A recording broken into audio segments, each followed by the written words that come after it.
2 دن گزرے گا 31 نائٹ آئے گی جی، تو اس دن ہوتا کیا ہے صاحب؟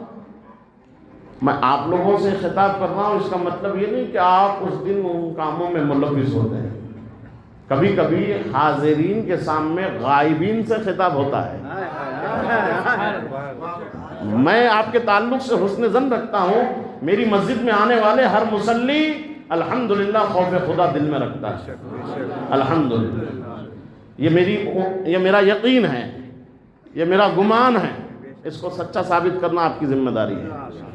میرے ہر مصلی سے جمعہ میں آنے والے جس سے میری ملاقات ہوتی ہے، جس کا چہرہ میں دیکھتا ہوں، جو میری نگاہوں کے سامنے ہوتا ہے، میں اس کے حوالے سے یہ سوچتا ہوں کہ ایسا تو نہیں کر سکتا، میری مسجد کا مصلی تو ایسا نہیں کر سکتا. میں اتنا تو مطمئن ہوں آپ کے تعلق سے، تو مجھے شرمندہ بھی نہیں کرنا نا، مجھے بے عزتی کا شکار بھی ہونے نہیں دینا نا. آپ انشاءاللہ نہیں دیں گے.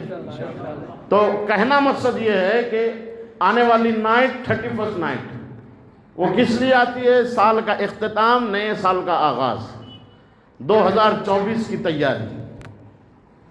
تو ماحول فتنوں کا کیونکہ چل رہا ہے، ہر ایک دن فتنہ، ہر ایک دن نیا فتنہ. تو ماحول کیا بنتا جا رہا ہے؟ گناہوں پہ گناہ.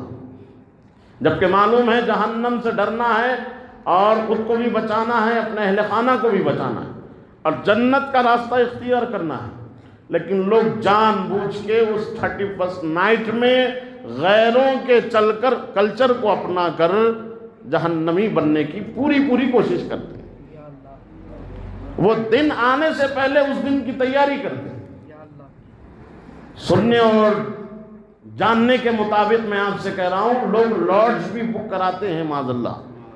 لوگ شراب کے لیے پلاننگ کرتے ہیں نشے میں اس دن ڈوب جانے کے لیے. لوگ چاہتے ہیں اس دن کے بچیوں کی زندگی سے استحصال کیا جائے اور ان کو معاذ اللہ پراگندہ کر دیا جائے. زنا کی خواہشیں پوری کرنے کے لیے ہوٹلیں بھی بک ہوتی ہے سنا میں. اس دن نشے میں ڈوب جاتے ہیں نوجوان لڑکے، سنا ہوں میں، دیکھا تو نہیں ہوں، سنا. اور آپ بھی جانتے ہوں گے اس بات کو. اس دن ناجائز تعلقات کو کھلے عام اس کو رواج دیا جاتا ہے. کس کے نام پہ؟ نئے سال کے آغاز کے نام. یہ کتنا بڑا المیہ ہے. جو قوم اپنے آپ کو مسلمان کہلائے، جس کا گھر مسلمان ہو، اور وہ شراب میں ڈوب جائے، نشے کی تباہ کاریوں میں ملوث ہو جائے، اور معاذ اللہ کسی غیر محرم کے ساتھ منہ کالا کر کے ہمیشہ کے لیے ابدی جہنمی بن جائے. معاذ اللہ ثم معاذ اللہ. یہ ہوتا کیوں ہے؟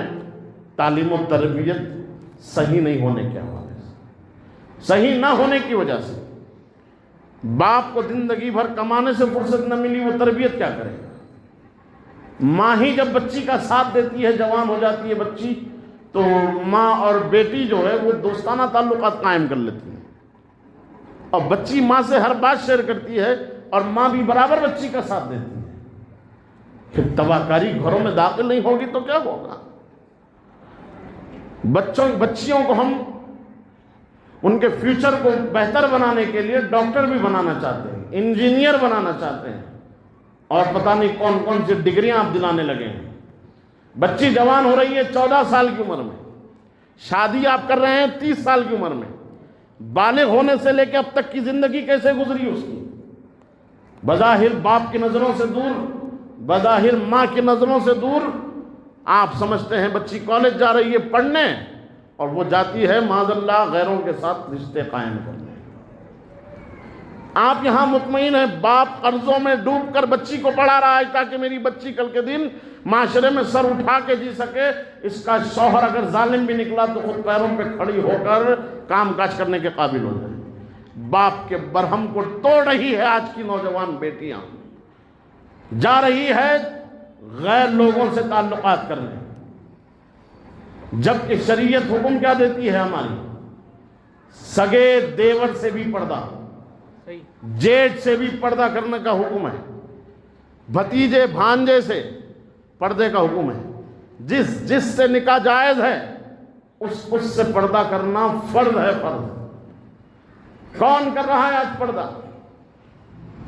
ہماری بیٹیوں کا حال اللہ رحم فرمائے۔ اب بچے تو معاذ اللہ بہروپیے بنے ہوئے ہیں، کدھر سے بھی ان کی نفسانی خواہش پوری ہو تو وہ راستہ ہمیں مل جائے اور اس کو معاذ اللہ اپنا لیا جائے۔ یاد رکھ، البر لا یبلی والذنب لا ینسى والدیان لا یموت اعمل ما شئت کما تدین تدان۔ نیکی فراموش نہیں کی جائے گی، گناہ بھلایا نہ جائے گا، بدلہ دینے والا خدا ہے، اس کو موت نہیں آئے گی۔ اعمل ما شئت، تم جو چاہے کرو، کما تدین تدان، تم جیسا کرو گے تمہارے ساتھ ویسے ہی کیا جائے گا۔ مطلب کیا ہے اس کا؟ یہ حضور کا فرمان ہے، تمہارے میرے نبی کا، غیب بتانے والے نبی کا فرمان ہے۔ زمین پھٹ سکتی، آسمان گر سکتا، حضور کا فرمان غلط نہیں ہو سکتا۔ زندگی وفا کی تو نگاہوں سے دیکھنا۔ آج اگر تم کسی کی بچی کو چھیڑ کر اس کی عزت کو تار تار کرو گے، تمہاری نگاہیں دیکھے گی، تمہاری گھر کی بیٹی کی عزت بھی محفوظ نہیں رہے گی۔ کیونکہ کما تدین تدان، تم جیسا کرو گے تمہارے ساتھ ویسے ہوگا۔ آزما لینا اس چیز کو۔ آج تم چاہتے ہیں کسی غیر بھائی کی، مطلب یہ کہ تم سے کوئی اس کا تعلق نہیں، نہ نسبی نہ خونی، ایسے سے تم تعلق کر کے ناجائز طریقے سے افیئر کے نام پہ، عشق مجازی کے نام پر، لو کے نام پر اس سے تعلقات قائم کرو گے، اور پھر معاذ اللہ اس کی عزت کا سودا ہوگا اور اس کی عزت تار تار ہوگی، اور تم ادھر خوش ہوں گے کہ فلاں کی بچی کے ساتھ معاذ اللہ میں نے یہ کام کر لیا ہے۔ تو فکر کر اور انتظار کر، کل تیری بہن کے ساتھ بھی وہ ہونے والا ہے، کل تیری بیوی کے ساتھ بھی وہ ہونے والا ہے، کل تیری بیٹی کے ساتھ بھی وہ ہونے والا ہے۔ اسی لیے جرم کرنے سے پہلے سوچ لے، حضور کا فرمان، جو تو کرے گا تیرے ساتھ ویسے ہی ہوگا۔ اللہ اکبر۔ ایک شریف باپ کی بیٹی، عورت، نیک خاتون گئی دکان پر چوڑی خریدنے کے لیے، تو دکان کا مرد جو دکاندار تھا وہ عورت کا ہاتھ پکڑ کر چوڑی پہنایا۔ عورت کو غصہ آیا، ہاتھ جھٹکی، کہا ظالم میرا ہاتھ کیوں پکڑتا ہے، چوڑی مجھے دیتا، میں پہنتی اپنے ہاتھ سے۔ لیکن وہ یہ حضور کا فرمان سن چکی تھی، کما تدین تدان، تم جیسا کرو گے تمہارے ساتھ ویسے ہی ہوگا۔ ادھر دکاندار نے اس کے ساتھ یہ حرکت کی، غصے سے گھر آئی تو کیا دیکھتا ہے، اس کا شوہر نوکرانی کا ہاتھ پکڑا ہوا ہے۔ اس عورت نے دھاڑے مار مار کر روئی اور کہا کہ ظالم میرے آقا نے سچ کہا تھا، کما تدین تدان، تم جیسا کرو گے تمہارے ساتھ ویسے ہی ہوگا۔ آج تم تیری بیوی کی غیر موجودگی میں دوسری عورت کا ہاتھ پکڑا ہے، اس کے نتیجے میں وہ دکاندار نے میرا ہاتھ پکڑا۔ اگر تو دوسری عورت کو نہ چھوتا تو تیری عورت کو بھی دوسرا نہ چھوتا۔ یہ حال ہے، اس سے کوئی مکر نہیں سکتا، منہ نہیں موڑ سکتا۔ سمجھے آپ؟ لگے گی آگ تو جلیں گے کئی گھر، یہاں صرف اپنا مکان تھوڑی ہے۔ دل کے پھپھولے جل اٹھے، سینے کے داغ سے اس گھر کو آگ لگ گئی، گھر کے چراغ سے۔